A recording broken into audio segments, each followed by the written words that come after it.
मेरी शादी एक दौलतमंद घराने में हुई तो खानदान की सब लड़कियां मुझ पर रश करती, मगर कोई नहीं जानता था कि मेरा शोहर पागल है जो सारी रात मुझ पर तशद्दुद करता है।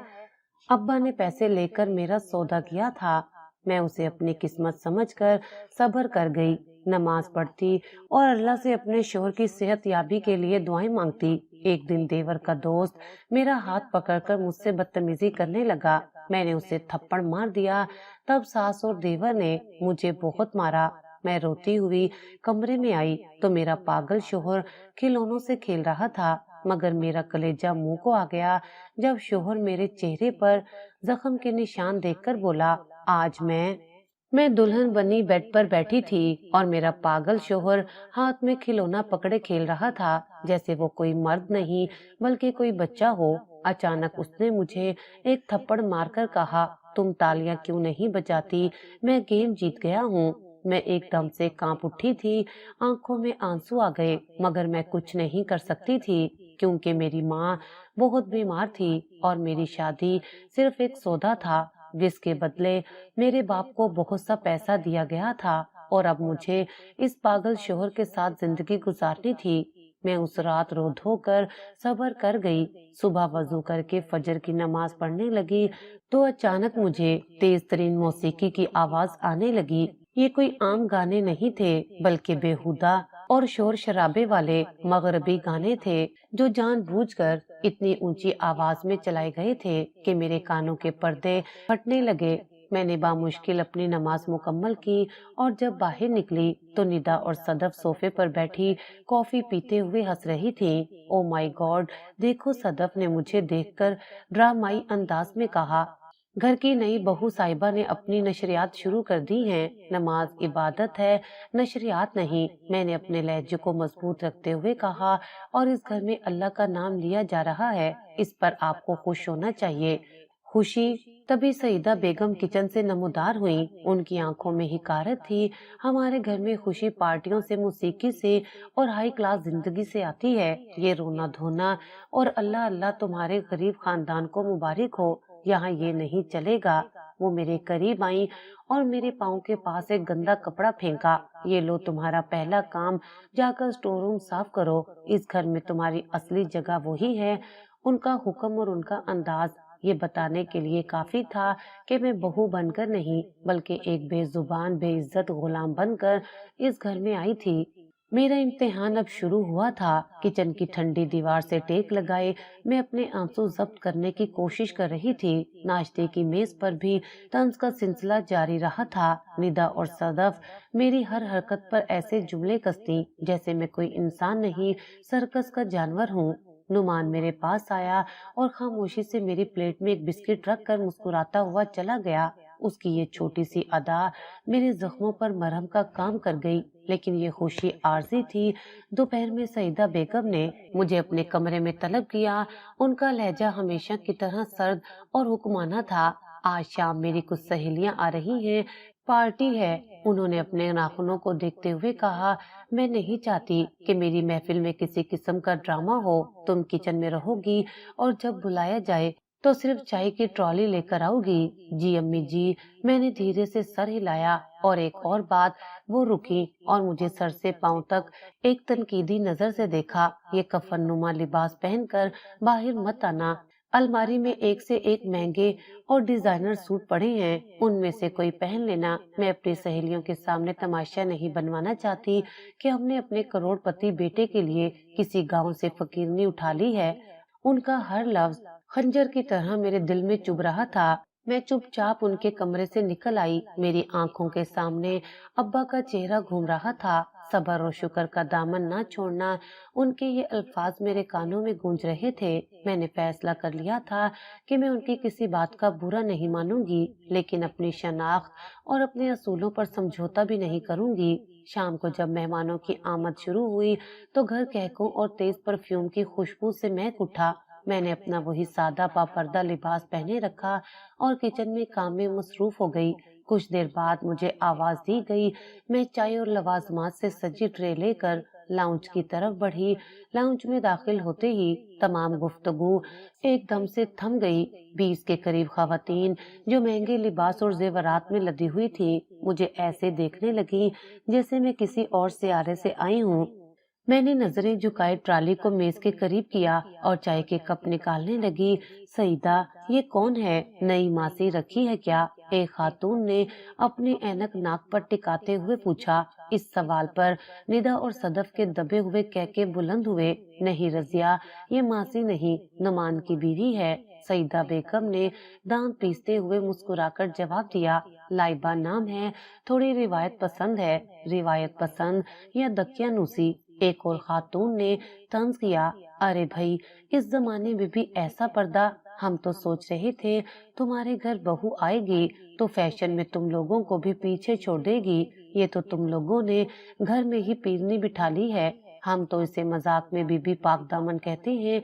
निदा ने शरारत से आंख मारते हुए कहा। इनके आने से हमारा घर भी खानका बनता जा रहा है। कमरे में एक बार फिर कहकों का शोर बुलंद हुआ। मैं अपना काम मुकम्मल करके खामोशी से वापस मुड़ने लगी। मेरा दिल चाह रहा था कि जमीन फट जाए और मैं उसमें समा जाऊं। ये सिर्फ मेरी तजलील नहीं थी, ये मेरे अब्बा की तरबियत, मेरी माँ के असूलों और मेरे मजहब की भी तजलील थी। मैं किचन में आकर फूट फूट कर रो पड़ी। मैंने पैसों के लिए ये सब कुछ कबूल किया था, लेकिन इज्जत नफ्स की कीमत पर क्या ये सौदा बहुत महंगा नहीं था? अचानक मुझे अपने कंधे पर एक लम्स महसूस हुआ। मैंने चौंक कर देखा तो नुमान खड़ा था। उसके चेहरे पर परेशानी के आसार थे। तुम रो क्यों रही हो? उसने मासूमियत से पूछा। उनकी बातें सुनकर मैंने हैरत से उसे देखा। उसे कैसे पता चला कि मैं उनकी बातों पर रो रही हूँ?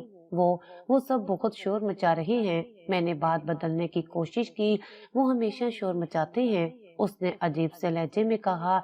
तुम उनकी बातें मत सुना करो। इससे पहले कि मैं उसके इस गैर मुतवक्का जुमले पर मजीद कुछ सोचती, वो वापस अपने बचकाना अंदाज में आ गया और मुस्कुराते हुए बोला, चलो हम छुपन छुपाई खेलते हैं, तुम चोर बनो। मैं उसे बस देखती रह गई। ये शख्स एक मुअम्मा था।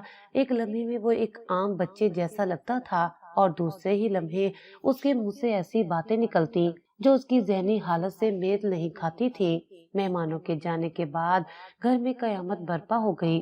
सईदा बेगम, निदा और सदफ तीनों मुझ पर चढ़ दौड़ी। तुमने आज हमें पूरी बरादरी में जलील करवा दिया।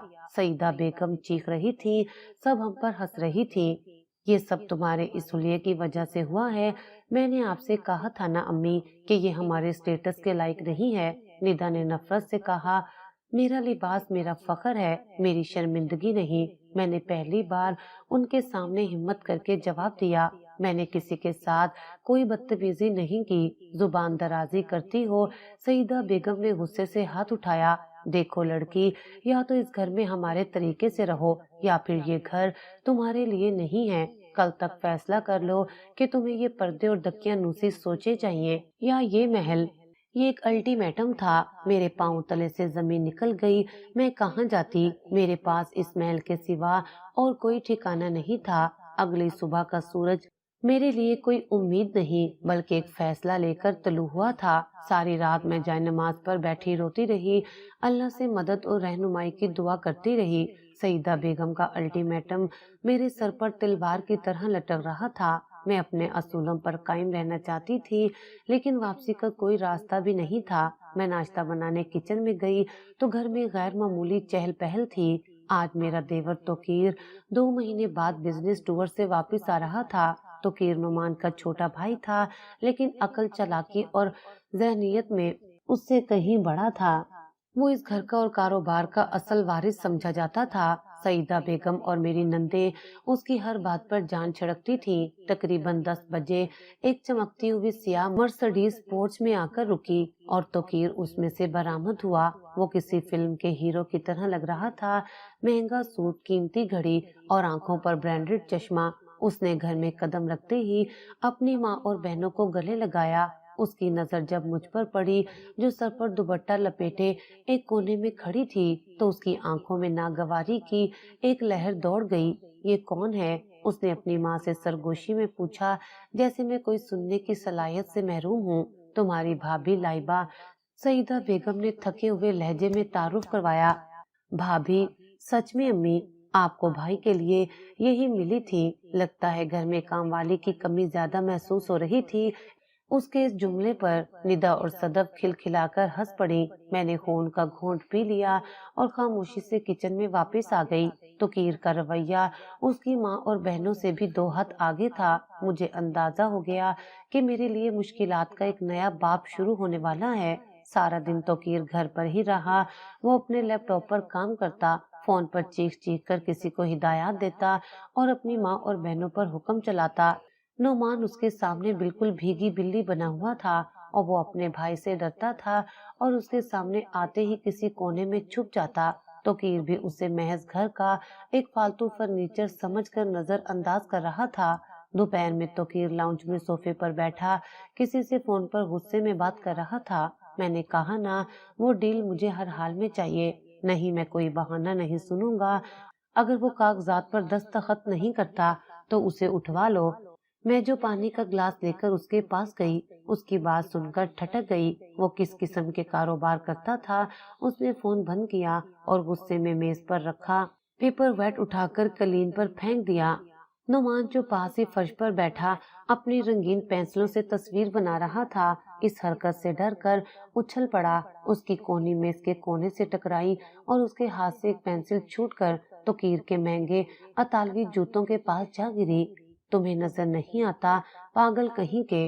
तो कीर उस पर धाड़ा, मेरा मूड पहले ही खराब है, अब तुमने ये गंद मचा दिया है, उठाओ इसे। नुमान सहम कर दीवार से लग गया।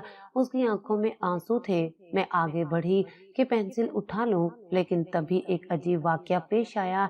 नुमान जो खौफसदा नजर आ रहा था, अपनी जगह से उठा और डरते डरते पेंसिल की तरफ बढ़ा। उसका जिस्म कांप रहा था, लेकिन जैसे ही वो झुका, उसने इंतहाई गैर महसूस और शातराना अंदाज में अपने पांव से कालीन को हल्का सा धक्का दिया।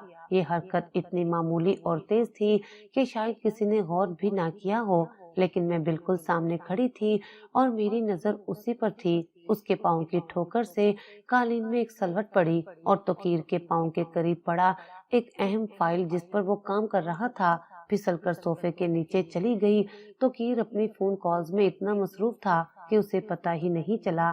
नुमान ने अपनी पेंसिल उठाई, एक नजर मुझ पर डाली, एक ऐसी नजर जो सेकंड के हजारवें हिस्से में उसके चेहरे पर आई और गायब हो गई। इस नजर में खौफ नहीं, एक अजीब सी जहानत और गहराई थी। और फिर वापस अपनी जगह पर जाकर मासूमियत से रंग भरने लगा। मेरा दिल धक से रह गया। ये क्या था? क्या ये महज एक इत्तेफाक था या एक सोचा समझा मंसूबा था? जिस तरीके से उसने फाइल को छुपाया था, वो किसी कम अकल शख्स का काम नहीं हो सकता था। मेरे जहन में एक धमाका हुआ। इस घर में हर कोई एक किरदार निभा रहा था, हर चेहरे पर एक निकाब था, लेकिन सबसे खौफनाक निकाब शायद वो था जिसे मैं अब तक सबसे मासूम समझ रही थी।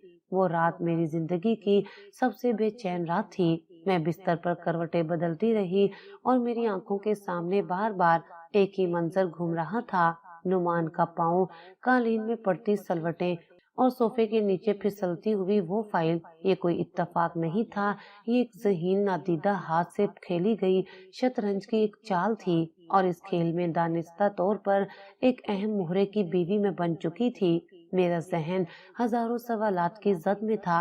अगर नुमान का जहनी मर्ज महज एक ड्रामा है, तो वो कौन है? इस निकाब के पीछे कैसा चेहरा छुपा है? दोस्त का या दुश्मन का? क्या वो भी इसी कैद खाने का एक कैदी है या वो खुद इस खेल का सबसे बड़ा खिलाड़ी है? उसकी मासूमियत भरी बातें, उसकी बच्चों जैसी हरकतें और फिर अचानक उसकी आंखों में चमकने वाली वो गहरी, सब कुछ जान लेने वाली जहानत। मुझे लगा जैसे मैं किसी भंवर में फंस गई हूँ। मुझे सच्चाई जाननी थी हर कीमत पर। मैंने फैसला किया कि मैं अपने नुमान को रहम की नजर से नहीं, बल्कि एक जासूस की नजर से देखूंगी। अगली सुबह जब मैं उठी तो घर में एक अजीब तूफान बरपा था। तो कीर शेर की तरह अपने पिंजरे में टहल रहा था।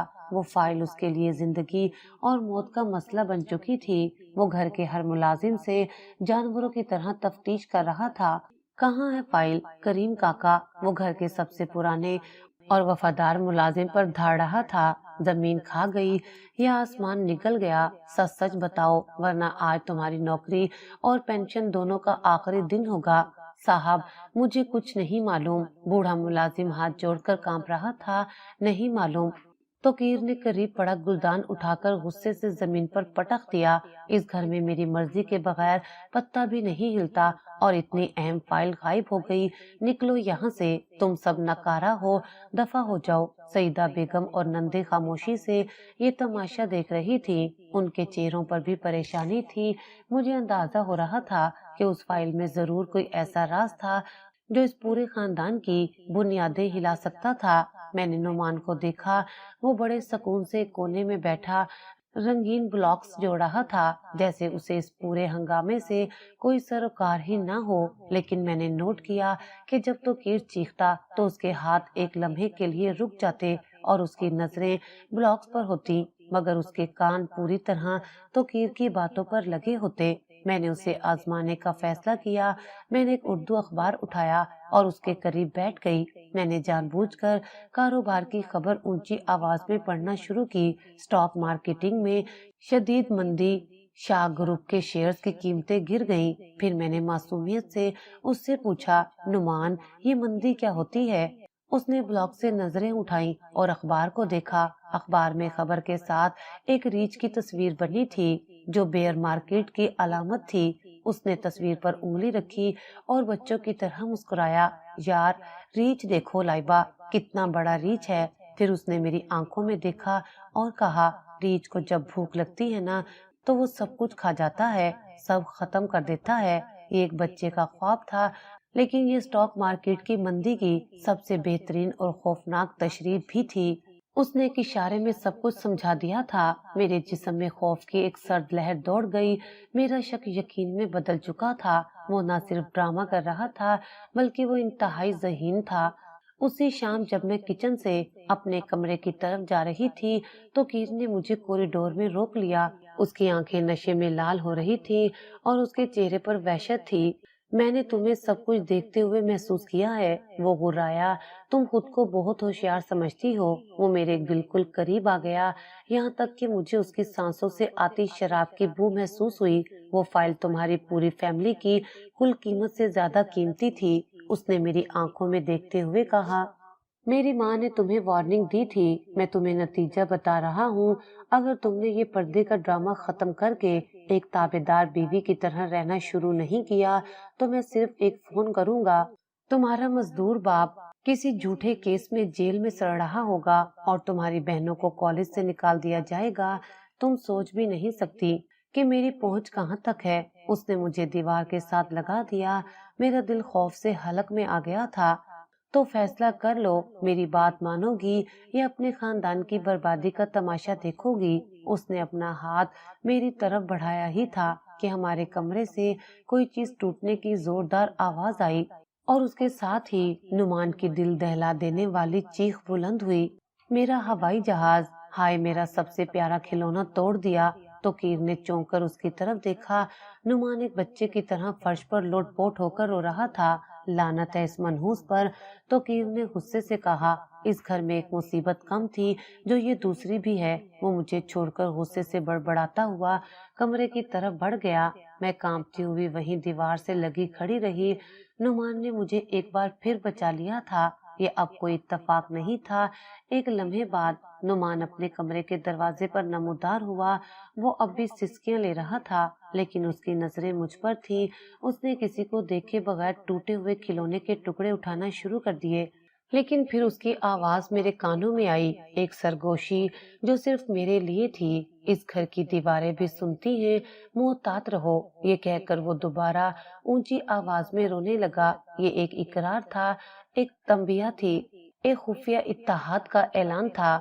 اس لمحے میں مجھے احساس ہوا کہ میں نے اس گھر میں اپنا سب سے خطرناک اور سب سے طاقتور ساتھی ڈھونڈ لیا ہے۔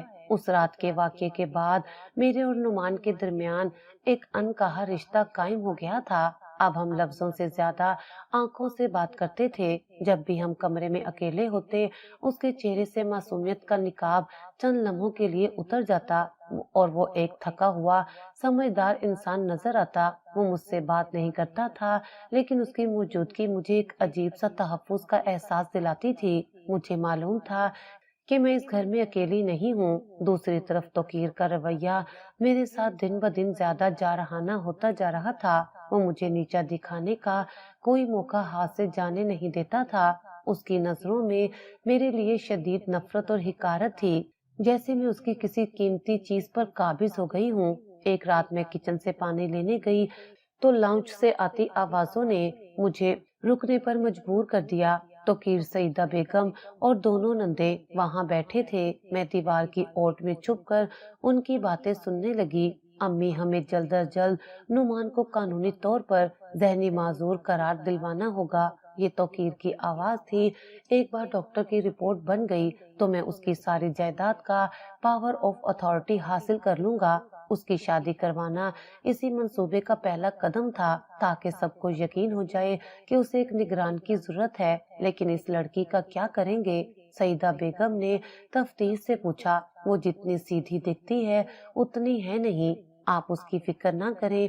तो कीर ने एक शैतानी कहका लगाया। उस जैसी लड़कियों को काबू में करना मुझे अच्छी तरह आता है। एक बार जायदाद हमारे नाम हो जाए, फिर उसे ऐसा धक्का देंगे कि ये सीधी अपने बाप की झोपड़ी में जा गिरेगी। और अगर इसने मुंह खोला, तो निधा ने पूछा, तो उसका मुंह हमेशा के लिए बंद कर देंगे।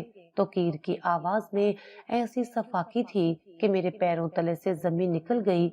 ये लोग सिर्फ दौलत के भूखे नहीं थे, ये कातिल थे। वो नुमान की जिंदगी और उसकी हर चीज को हड़प कर जाना चाहते थे, और मैं उनके रास्ते का पत्थर थी। मेरा वजूद उनके मंसूबे के लिए खतरा था। मैं कांपते कदमों से अपने कमरे की तरफ भागी। मेरा दिल खौफ से सीने में हथौड़े की तरह बज रहा था। मैंने कमरे में जाकर नुमान को देखा। वो गहरी नींद सो रहा था।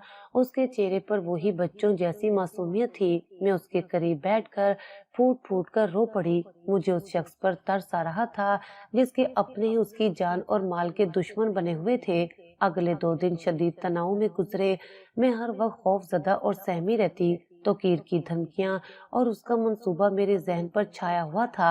मैं नुमान से बराह रास्त बात करना चाहती थी, उसे बताना चाहती थी कि मैं सब कुछ जानती हूँ, लेकिन मुझे मौका नहीं मिल रहा था। जुमे की शाम तो कीर ने ऐलान किया कि उसके कुछ दोस्त घर पर आ रहे हैं। एक छोटी सी पार्टी है, उसने लाउंज में खड़े होकर कहा, और फिर मेरी तरफ मुड़कर हुक्म दिया, और तुम हमारे मेहमानों के सामने कोई तमाशा मत खड़ा करना, बस चुपचाप काम करना। मेरे दिल में खतरे की घंटियां बजने लगी। तो कीर के दोस्त यकीनन उसी तरह के होंगे। रात 8 बजे मेहमानों की आमद शुरू हुई। 2-3 चमकती गाड़ियों से तोकीर जैसे ही 6-7 नौजवान उतरे। वो सब ऊंची आवाज में कहके लगा रहे थे, और उनका रवैया इंतहाई बेबाकाना था।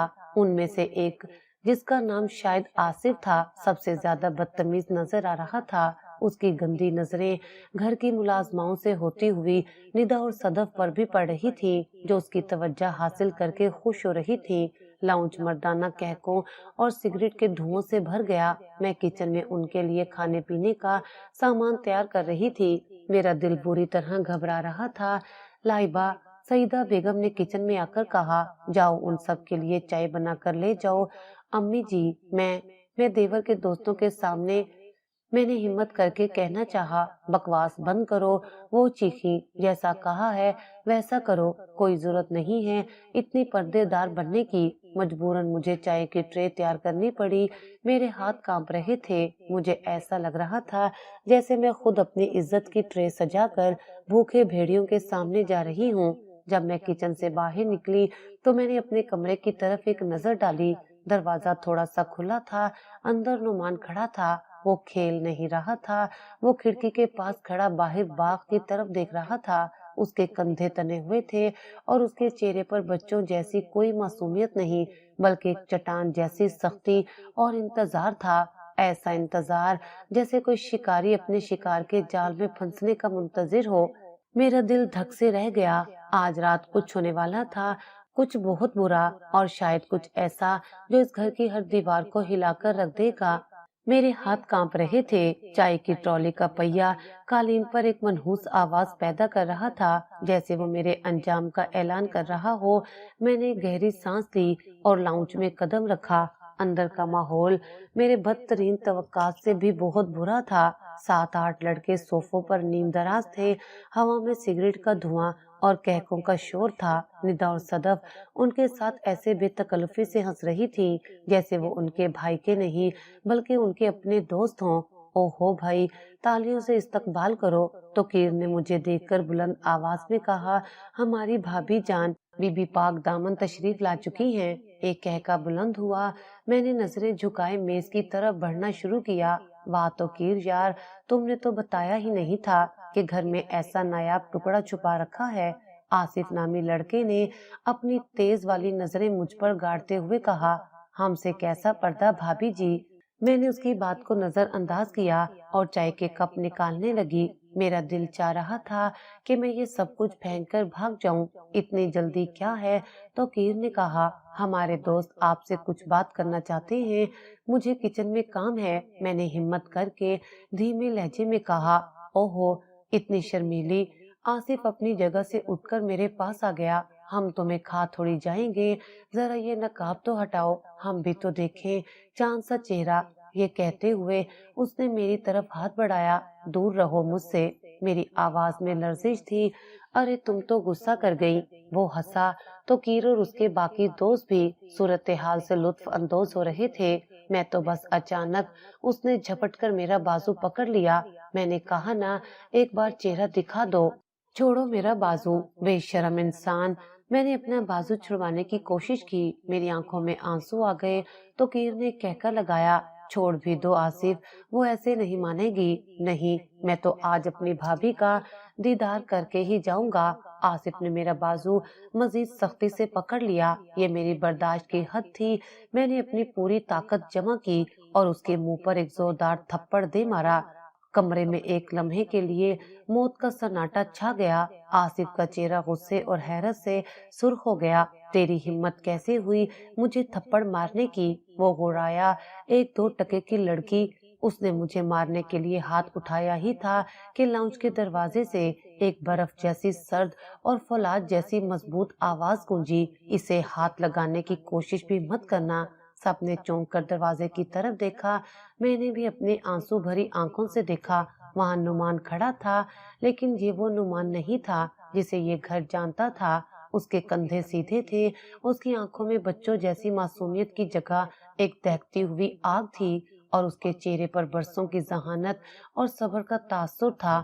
उसका जहनी मरीज वाला निकाब उतर चुका था। नुमान, तो कीर हैरत से बोला, फिर हंसा, तुम यहाँ क्या कर रहे हो? चलो अपने कमरे में जाकर खेलो। नुमान ने तो कीर को मुकम्मल तौर पर नजरअंदाज कर दिया। उसकी नजरें सिर्फ आसिफ पर जमी थी, जो अब भी मेरा बाजू पकड़े हुए था। मैंने कहा, नुमान ने एक एक लफ्ज चबाकर कहा, मेरी बीवी का बाजू छोड़ दो। उसके लहजे में ऐसी दहशत थी कि आसिफ ने फौरन मेरा बाजू छोड़ दिया, जैसे उसे बिजली का झटका लगा हो। नुमान धीरे धीरे चलता हुआ कमरे के बीच में आया। उसकी चाल में एक अजीब सी खुद एतमादी और ताकत थी। वो सीधा तो कीर के सामने जाकर रुका। तुम लोगों ने क्या समझा था? नुमान की आवाज अब भी धीमी मगर किसी धार से ज्यादा खौफनाक थी कि मैं पागल हूँ, बेवकूफ हूँ, तुम्हारे हर जुल्म हर साजिश को समझ नहीं सकता। ये तुम क्या कह रहे हो? तुम्हारी तबीयत तो ठीक है? तो कीर का चेहरा सफेद पड़ चुका था। मेरी तबीयत बिल्कुल ठीक है, नुमान ने कहा, और अगले ही लम्हे उसका हाथ उठा और एक जोरदार घूंसा तो कीर के जबड़े पर पड़ा। लेकिन अब तुम्हारी तबीयत ठीक नहीं रहेगी। कमरे में गड़बड़ मच गई। नुमान ने तो कीर को गिरेबान से पकड़ लिया और उसे बेतहाशा मारना शुरू कर दिया। तुम्हारी हिम्मत कैसे हुई मेरी इज्जत पर हाथ डालने की? वो चीख रहा था। पहले तुम लोगों ने मेरा माल छीनने की कोशिश की और अब मेरी बीवी। तो कीर के दोस्त खौफजदा होकर अपने दोस्त को बचाने बढ़े, लेकिन नुमान के गुस्से के आगे किसी की एक ना चली। उस वक्त वो एक जख्मी शेर लग रहा था जो अपने शिकार को चीर फाड़ रहा हो। सईदा बेगम और नंदे शोर सुनकर भागती हुई आई। हाय अल्लाह, ये क्या हो रहा है? नुमान छोड़ दो मेरे बेटे को, सईदा बेगम चीख रही थी। मैं वहीं खड़ी थी, सकते के आलम में। मेरे आंसू खुश्क हो चुके थे। जिस शख्स को मैं अपना सबसे बड़ा बोझ समझती थी, वो मेरा मुहाफिज बनकर खड़ा था। ड्रामा खत्म हो चुका था और असल कहानी अब शुरू हुई थी। तो कीर के दोस्त उसे आधमोई हालत में उठाकर किसी भूत की तरह घर से भाग गए। लाउंज में अब सिर्फ हम 5 लोग रह गए थे। तो कीर फर्श पर पड़ा करा रहा था। सईदा बेगम, निदा और सदफ तीनों नुमान को ऐसे देख रही थी जैसे उन्होंने कोई अजनबी देख लिया हो। उनके चेहरे पर खौफ, हैरत और खौफ के मिले जुले तासुरात थे। नुमान, क्या तुम पागल हो गए हो? सईदा बेगम ने आखिरकार चीखकर खामोशी को तोड़ा। तुमने अपने भाई पर हाथ उठाया। भाई? नुमान ने एक जहरीली मुस्कुराहट के साथ कहा, ये मेरा भाई नहीं है और तुम मेरी माँ नहीं हो। ये जुमला एक बम की तरह गिरा। तीनों औरतों के चेहरे फक हो गए। क्या क्या बकवास कर रहे हो तुम? सईदा बेगम की आवाज कांप रही थी। बकवास? नुमान मेरी तरफ मुड़ा। उसकी आंखों में एक लम्हे के लिए नरमी आई। तुम ठीक हो? मैंने सिर्फ सर हिलाया। मेरे मुंह से आवाज नहीं निकल रही थी। वो दोबारा उन तीनों की तरफ मुड़ा। बकवास मैं नहीं, आप लोग 20 साल से करते आ रहे हैं। मैंने सब सुना था। उस रात जब मेरे वालिद का इंतकाल हुआ था, मैं छुपकर सब सुन रहा था। तुम और तोकीर का बाप, जो मेरा सुतेला चचा था, क्या मंसूबे बना रहे थे। ये झूठ है, निदा चीखी। झूठ? नुमान हंसा, एक ऐसी हंसी जिसमें दर्द और फतह दोनों शामिल थे। मैंने सुना था तुम लोग मुझे पागल करार देकर मेरी सारी जायदाद हड़प करना चाहते हो, मुझे किसी पागल खाने में फेंक देना चाहते थे। मैं उस वक्त बच्चा था, डर गया था। मैंने वही करना शुरू कर दिया जो तुम लोग मुझे बनाना चाहते थे। मैंने पागलपन का ड्रामा रचाया। 20 साल तक मैं इस घर में एक साए की तरह रहा, तुम्हारी हर बात सुनता रहा, तुम्हारी हर साजिश देखता रहा। उसने तोकीर की तरफ इशारा किया जो अब उठने की कोशिश कर रहा था। इसने कारोबार से करोड़ों रुपए चुराए। तुम दोनों ने मेरे वालदा के जेवरात बेच डाले। तुम सब ने मेरे बाप की दौलत पर ऐश किया और मुझे एक फालतू चीज समझकर कोने में फेंक दिया। तुम तुम ये सब? सईदा बेगम के पास अल्फाज खत्म हो गए थे। हाँ, मैं ये सब जानता था। नुमान ने कहा, तुम लोगों ने सोचा कि इस लड़की से मेरी शादी करवा कर तुम अदालत में ये साबित कर दो कि मुझे एक निगरान की जरूरत है। ये तुम्हारी आखिरी चाल थी, लेकिन तुमने गलती कर दी। तुम मेरे लिए इस घर में एक ऐसे इंसान को लेकर आए जिसमें जमीर जिंदा था। तुम मेरे लिए एक इत्तेहादी लेकर आए। उसने मेरी तरफ देखा और मेरी आंखों में आंखें डालकर कहा, तुमने मेरे लिए जो तजलील सही, उसके लिए मैं माफी चाहता हूँ, लेकिन अब और नहीं। वो आगे बढ़ा और फोन उठाकर एक नंबर मिलाया। हेलो एडवोकेट साहब, मैं नुमान बात कर रहा हूँ। जी, वक्त आ गया है। कल सुबह 10 बजे तमाम कागजात लेकर घर आ जाएं। जी, इन सबको इनकी औकात दिखानी है। फोन बंद करके उसने सईदा बेगम की तरफ देखा। आप लोगों के पास 2 रास्ते हैं, या तो आज रात चुपचाप इस घर से दफा हो जाओ, सिर्फ अपने कपड़े लेकर, या फिर कल मेरे वकील और पुलिस का सामना करो। मेरे पास आप लोगों के खिलाफ फ्रॉड, गबन और कत्ल की साजिश के तमाम सबूत मौजूद हैं। तो कीर, जो दर्द से करा रहा था, नफरत से बोला, तुम उसकी कीमत चुकाओगे। कीमत तो तुम लोग 20 साल से वसूल कर रहे थे। नुमान ने सर्द महरी से जवाब दिया, अब हिसाब चुकाने की बारी मेरी है। उसने आगे बढ़कर मेरा हाथ थामा। उसका लम्स मजबूत और पुरएतमाद था।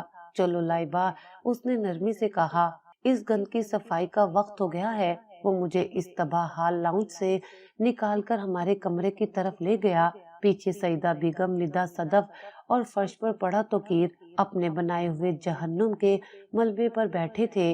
बादशाहत खत्म हो चुकी थी और एक नया बादशाह अपनी मलका के साथ अपना तख्त वापस ले चुका था।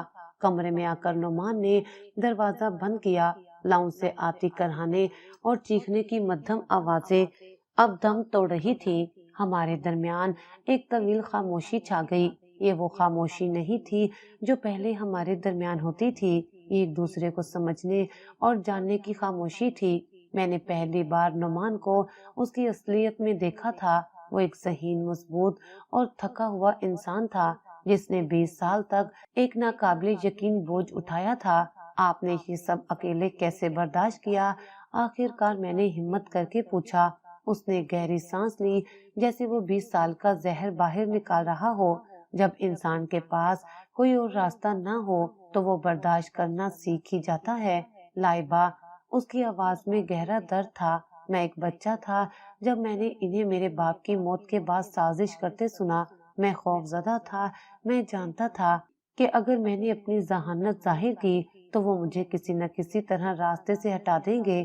اس لیے میں نے وہ بننے کا فیصلہ کیا جو وہ مجھے دیکھنا چاہتے تھے، ایک بے ضرر، کم عقل لڑکا۔ یہ میرا حفاظتی خول تھا، میرا ہتھیار تھا، لیکن یہ بہت مشکل رہا ہوگا۔ میں نے کہا، مشکل؟ یہ جہنم تھا۔ وہ بولا، ہر روز اپنے باپ کے قاتلوں کے ساتھ رہنا، ان کی نفرت بھری نظریں برداشت کرنا، ان کے طعنے سنا اور پھر بھی مسکراتے ہوئے ایک پاگل کا کردار نبھانا۔ میں اندر ہی اندر مر رہا تھا۔ میں بس صحیح وقت کا انتظار کر رہا تھا اور وہ صحیح وقت اب آیا۔ میں نے پوچھا۔ اس نے میری طرف دیکھا اور اس کی آنکھوں میں پہلی بار میں نے شکر گزاری دیکھی۔ وہ صحیح وقت تم لے کر آئیں، جب میں نے تمہیں ان سب کے سامنے اپنی عزت اور اپنے اصولوں کے لیے کھڑے دیکھا، جب میں نے تمہیں ہر ظلم سہنے کے بعد بھی راتوں کو اٹھ کر اللہ کے سامنے روتے دیکھا تو مجھے ہمت ملی۔ مجھے لگا کہ اگر تم اتنی بہادر ہو سکتی ہو تو مجھے بھی اب اپنا حق لینا چاہیے۔ تم نے مجھے وہ حوصلہ دیا جو میں 20 سال میں جمع نہیں کر سکا تھا۔ اس کے اعتراف نے میرے دل کو چھو لیا۔ میرے آنسو بہنے لگے۔ یہ ہمدردی کے نہیں، ایک عجیب سی خوشی اور فخر کے آنسو تھے۔ اگلی صبح 10 بجے وکیل آ گیا۔ نعمان اب مکمل طور پر بدلا ہوا انسان تھا۔ اس نے بہترین لباس پہنا اور اس کے چہرے پر ایک مالک کا اعتماد اور رعب تھا۔ سعیدہ بیگم، توقیر اور دونوں نندیں لاؤنج میں مجرموں کی طرح سر جھکائے بیٹھی تھی۔ ایڈوکیٹ صاحب، کارروائی شروع کریں، نعمان نے حکم دیا۔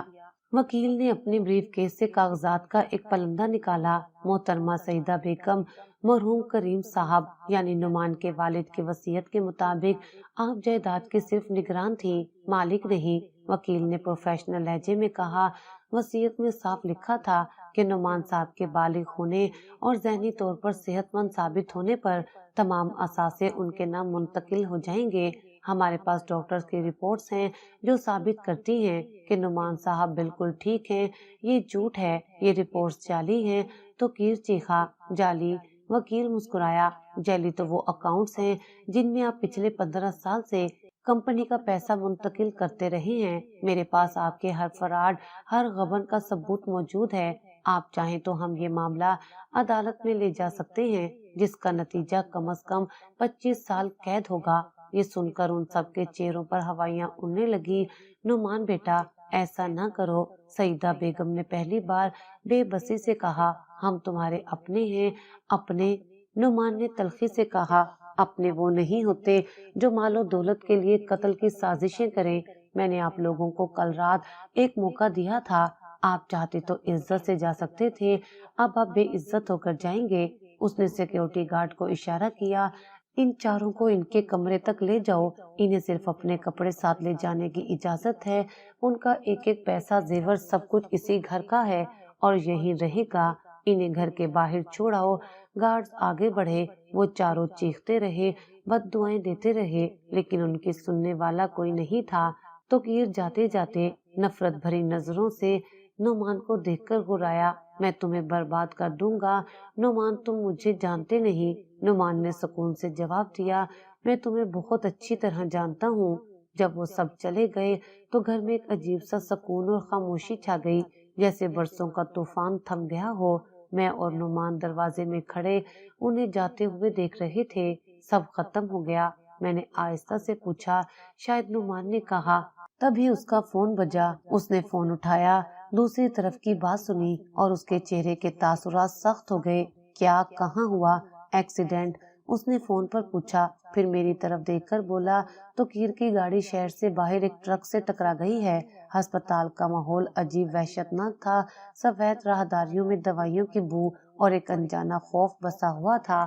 نعمان نے مجھے گاڑی میں ہی انتظار کرنے کو کہا اور خود اندر چلا گیا۔ وہ توقیر کی خیریت جاننے نہیں گیا تھا بلکہ اس خطرے کے مکمل خاتمے کی تصدیق کرنے گیا تھا جس نے اس کی زندگی کے 20 سال نگل لیے تھے۔ کچھ دیر بعد جب وہ واپس آیا تو اس کا چہرہ سپاٹ تھا لیکن آنکھوں میں ایک طوفان کے تھم جانے جیسی خاموشی تھی۔ ڈاکٹر کہتے ہیں وہ زندہ رہے گا، نعمان نے گاڑی چلاتے ہوئے کہا، لیکن شاید پھر کبھی اپنے پیروں پر کھڑا نہیں ہو سکے گا۔ اس کا تکبر، اس کی طاقت، سب کچھ اب ایک ویل چیئر تک محدود ہو گیا ہے۔ راستے میں اسے سعیدہ بیگم اور دونوں بہنیں ملی۔ ان کے چہرے پر شاہی روحانیت کی جگہ اب بھکاریوں جیسی بے بسی تھی۔ ان کے قیمتی لباس ہسپتال کی دھول میں اٹے ہوئے تھے اور آنکھیں ویران تھیں۔ دیکھو دیکھو، تم نے اپنے بھائی کا کیا حال کر دیا، سعیدہ بیگم نے اسے دیکھ کر نفرت سے کہا، مگر آواز میں اب وہ پہلے جیسی دھاڑ نہیں تھی۔ تمہاری وجہ سے میرا بیٹا۔ میں نے کچھ نہیں کیا، نعمان نے گاڑی روکے بغیر سرد مہری سے جواب دیا۔ یہ اس کے اپنے غرور اور پاگل پن کا انجام ہے۔ اس نے غصے میں گاڑی چلائی، وہ کسی اور بے گناہ کی جان بھی لے سکتا تھا۔ قدرت نے صرف اسی کو سزا دی جس نے گناہ کیا تھا۔ یہ کہہ کر اس نے گاڑی کی رفتار بڑھا دی۔ اس نے پیچھے مڑ کر بھی نہیں دیکھا۔ اس کے لیے وہ باپ ہمیشہ کے لیے بند ہو چکا تھا۔ اگلے چند ہفتے تبدیلی کے تھے۔ نعمان نے کاروبار کو ایسی ذہانت اور مہارت سے سنبھالا کہ پرانے ملازم بھی دنگ رہ گئے۔ اس نے اپنے والد کے وفادار لوگوں کو واپس بلایا اور توقیر کے تمام بدماش اور چال باز ساتھیوں کو نوکری سے نکال دیا۔ گھر اب واقعی ایک پرسکون پناہ گاہ لگ رہا تھا۔ ایک سپیر وکیل صاحب ہم سے ملنے آئے۔ وہ کچھ کاغذات لے کر آئے تھے۔ سر، آپ کی ہدایت کے مطابق میں نے ندا اور صدف کے سسرال والوں کو قانونی نوٹس بھیج کر اطلاع کر دی ہے کہ ان دونوں کا آپ کی جائیداد میں کوئی حصہ نہیں ہے۔ اور نتیجہ؟ نعمان نے پوچھا۔ بالکل ویسا ہی جیسا آپ نے سوچا تھا، وکیل نے مسکراتے ہوئے کہا۔ ندا کے شوہر نے ایک ہفتے کے اندر طلاق کے کاغذات بھیج دیے۔ اس کے خاندان کو امید تھی کہ آپ ان کا ڈوبتا ہوا کاروبار بچائیں گے۔ جب امید ختم ہوئی تو رشتہ بھی ختم، اور صدف کو اس کے سسرال والوں نے کل سامان سمیت اس کی ماں کے پاس چھوڑ دیا ہے۔